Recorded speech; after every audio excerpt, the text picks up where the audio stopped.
Oh! Let's try that again.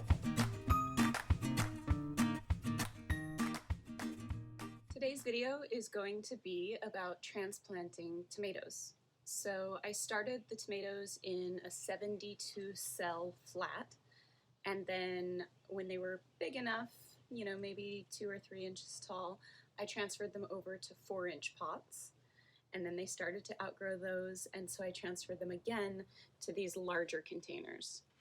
Now, you can see that I left them in here a little bit long. These were in the nursery under a shade cloth, and so you can see they got pretty leggy. So they're really tall. The space between the nodes, or where the new stems and the leaves are coming out, is pretty long. But the cool thing about tomatoes is that even if they start to get leggy and tall like this, we are going to cut off the bottom stems and leaves and bury this plant pretty deep. So every one of these nodes and all of these little hairs on here will produce roots as soon as it goes under the soil.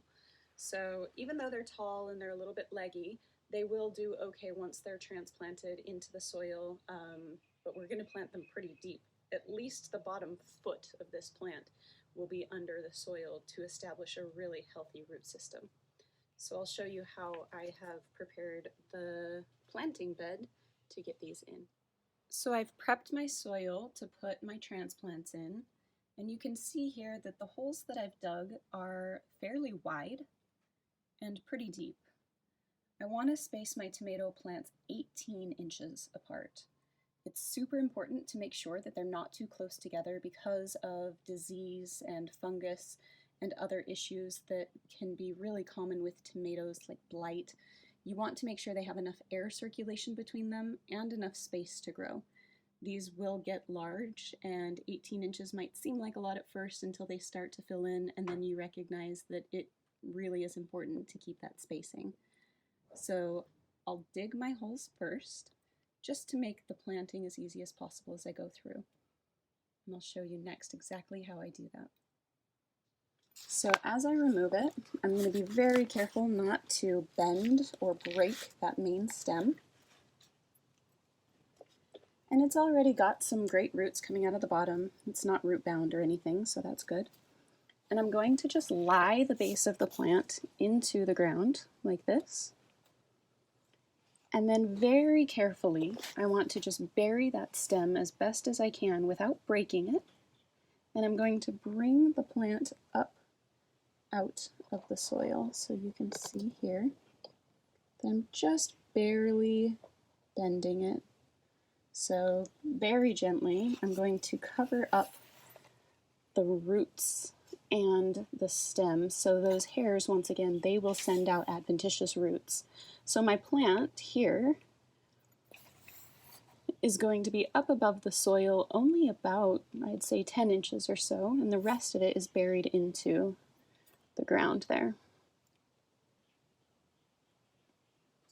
Now, the soil as I put it in was moist. It wasn't overly wet. Tomatoes do not like wet feet. They don't like being overly watered. So you'll want to give them water about every couple of days. They like to be watered deeply, weekly. So it's almost as if you'd want to just check it once a week, give them a really deep water, and then let the soil sort of dry out between. You don't want them to be soggy or overly wet. They will start to show signs of distress in their leaves if they get that way. And I will show you in another video all of the symptoms of underwatering and overwatering for different plants, and you can start to identify what that looks like. But if you start from the beginning without that being a problem, then you shouldn't see those issues.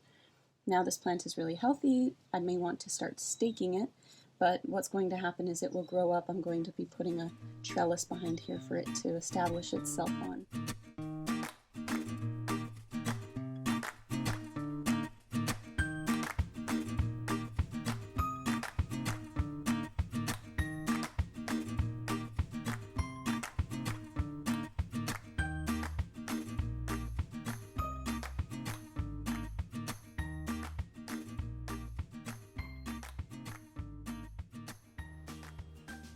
Our tomato plants are getting so big.